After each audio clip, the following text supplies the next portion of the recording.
Coucou mes pieds, so here to talk about these Super Shock shadows, right? Is that what they're called? Please tell me that's what they're called. Super Shock shadows from Colourpop. I get really excited and then I forget everything. These are $5 each, online, made in the US, a product everyone has been raving and raving about, so they come in these little things.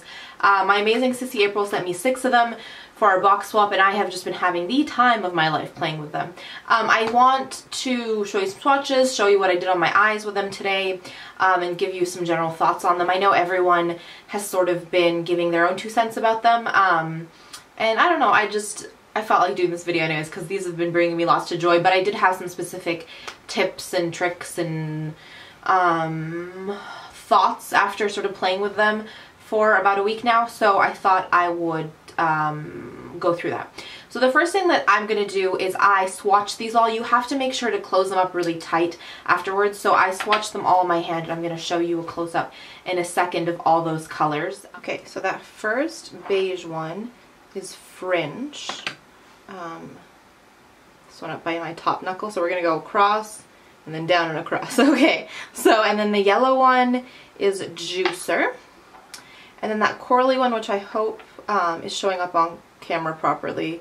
It looks a little bit more red in my screen, but it's definitely very coral in person. That one is Animal, and then down to the green one you have Mermaid Kiss. And then that bluey teal one is Pop Rocks, like the most awesome candy ever.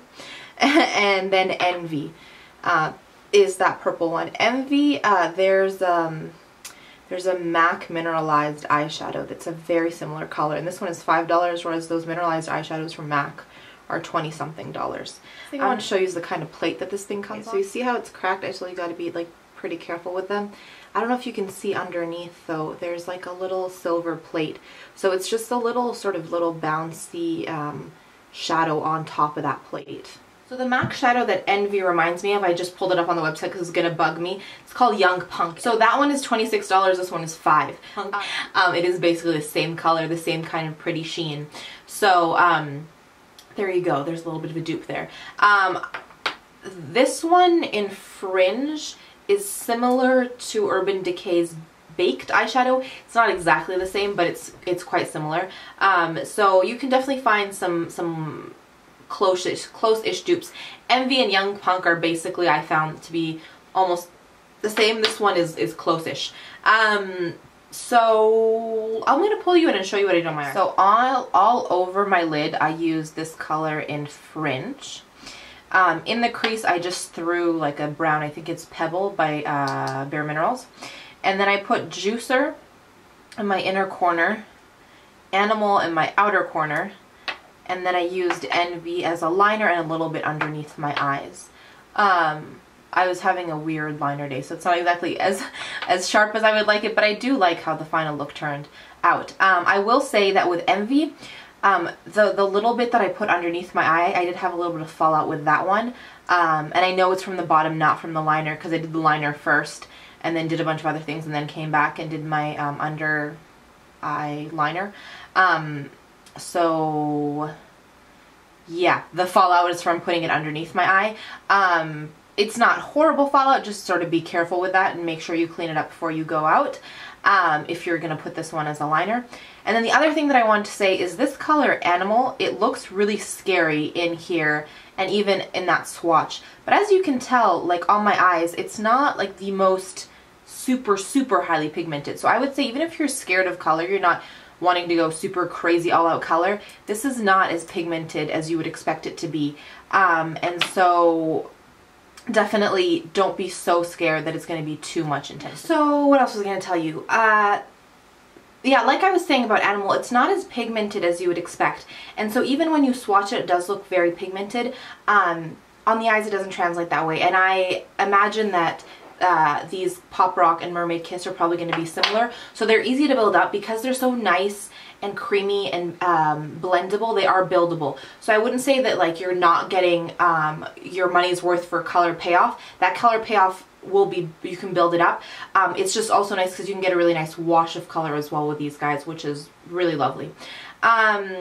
The ones, something like this, like a darker color, you will get a little bit of fallout, like I said, so be careful. There is a lot of glitter in all these shades, so that glitter will translate to a little bit more fallout. So again, just something to be mindful of, not to dissuade you from doing them, from keeping them, but from getting them, but just a word of caution.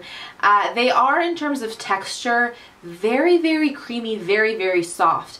It does say on the box that you need to shut them really tight to prevent them from drying. I'd say my additional tip, like I showed you with my Pop Rocks, that is, like, there's 2 of them that showed up broken, and April had like bubble wrapped them and they were ready to be shipped out like halfway across the world. So it's not a matter of like, basically what I'm trying to say is you have to be like the most careful possible, because these will shatter just super easily. It doesn't mean you can't use them, you just have to be very careful because they're so soft. I also would say that, like, be careful not to keep them like in your handbag or your makeup bag. Like, I feel like extreme heat is probably not good for them either. So they're just very delicate products, so just be careful in that way. But yeah, these are the 6 that I have. I showed you Swatches, a lot of good stuff. $5 pop. They're awesome. They just released, I saw 12 new shades for fall, so there will probably be some more ordering soon. I really like them. I think the packaging is really sleek and pretty. It would be nice definitely if you could depot them, because I feel like these are the kinds of products that people will buy like the whole collection of, so it's going to be just, it takes up room to store, but they're just really lovely products.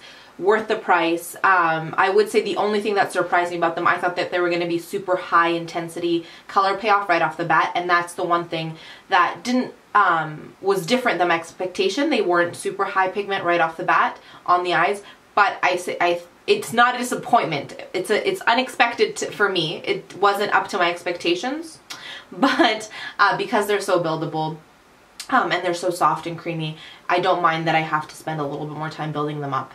And yeah, that's I think all I wanted to tell you about these guys. Let me know if you guys have picked any up, which are your favorites, which you recommend. And I think that's all I want to tell you about these eyeshadows. I've been getting more and more into eyeshadows recently, and so it's been fun to have a bunch of new ones to play with. Let's do 3 points of positivity, and that will be it for the day. So my first point of positivity is a fun family barbecue that I'm actually on my way out to go to. I know this seems like a bit of an intense look for a family barbecue, but I have been between like 0 makeup or a full face of makeup, and today was a full face of makeup kind of day. With shadows like these, you just have to play, right? So, but yeah, I'm just looking forward to that and to all of us hanging out. It seems like the older we get, we each have our own things going on, and it's hard for everyone to get together, so it'll be fun today to do that.